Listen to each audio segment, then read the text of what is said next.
बिस्मिल्लाहिर्रहमानिर्रहीम। मेरा नाम मोहम्मद आसिफ़ कादरी तुराबी, मेरा ताल्लुक़ जमात अहले सुन्नत पाकिस्तान कराची से है और मैं जिसकी साउथ का ज़िम्मेदार भी हूँ अपनी जमात का।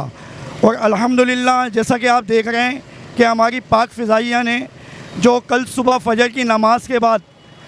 हिंदुस्तान को मुँह तोड़ जवाब दिया, जिस पे पूरे पाकिस्तान क्या पूरे दुनिया के मुसलमान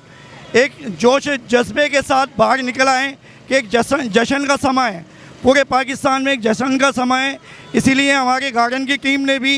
गार्डन चौक के ऊपर एक जश्न का प्रोग्राम रखा है, जो आपके सामने अभी चीदा लोग इसमें आएंगे और यहाँ के अपनी यानी तासुरात जो पाकिस्तान की फ़िज़ाइया, पाकिस्तान की आर्मी ने माशाल्लाह जवाब दिया है हिंदुस्तान को, उसमें कमेंट्स देंगे। और मैं दुआ गो भी पाक आर्मी के लिए कि अल्लाह पाक उनकी हिफाजत फरमाए और हमेशा इसी तरह हिंदुस्तान जब भी कोई ऐसा